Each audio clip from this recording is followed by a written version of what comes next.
He'll watch a movie, then he'll tell you all about it. It's the Armstrong Entertainment Show. Hello everyone and welcome to Armstrong Entertainment. This is Chad here, and I'm doing a little bit of a flashback movie review. I'm reviewing the movie 9 to 5, which I've never seen. How have I never seen this movie? I feel like it's one of those things you're like, oh yeah, 9 to 5, I've seen it, I know what it's about. Dolly Parton's in it, Jane Fonda's in it, Lily Tomlin's in it. But no, I thought I was rewatching it, but I have never seen this movie, and I am so glad I saw it.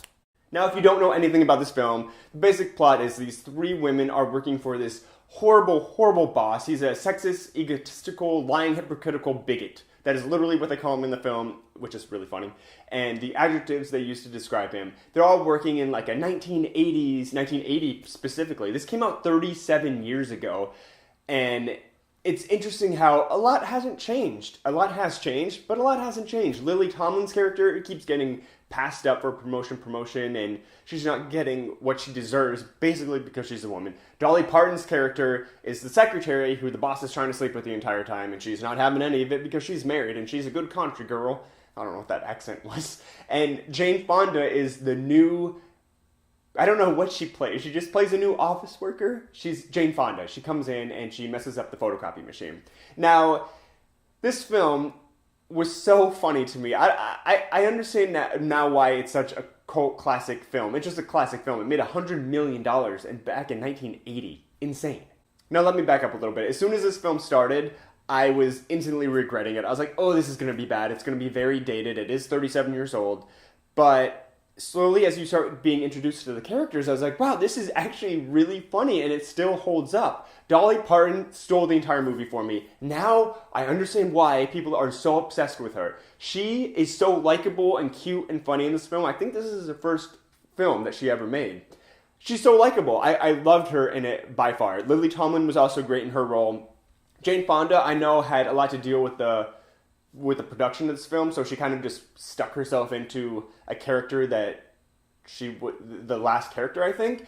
I could be wrong on that, but I'm pretty sure she had a lot to do with the production, and she kind of just threw herself into the movie. So her role was kind of miscast for me, but everybody did a great job. I mean, the scene alone where she's dealing with the photocopy machine annoyed the shit out of me. I thought she was overacting it the entire time. I was like, she doesn't know how to be funny. She was just like, oh, so many papers. It was just not funny.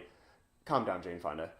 So, spoiler alert, this movie really shocked me. I had no idea that they were going to kill him. I didn't realize that they were going to accidentally put rat poison in his coffee and he was going to get killed, but then it ends up that he didn't drink the poison and they just stole the wrong body, and then they basically kidnap him in his own home. I mean, why am I telling you this entire plot? You've all seen it. I was just like, what? It was so... I just had no idea that's where this film was going to go, and I was laughing the entire time. I also loved the messaging behind it. It wasn't just about this comedy, it's about women's equal rights and equal pay, and it's crazy how a lot of things still haven't changed. I appreciated the message behind the film and how they used it in the comedy, and it's crazy how a lot of these issues are still a problem in the world today. But it is called 9 to 5. I'm sure I'm one of the last human beings on earth who has never seen this film. But if you have not seen it, go check it out. It's really funny. It holds up very well for being 37 years old, just like me. Until next time. He'll watch a movie, then he'll tell you all about it. It's the Armstrong Entertainment Show.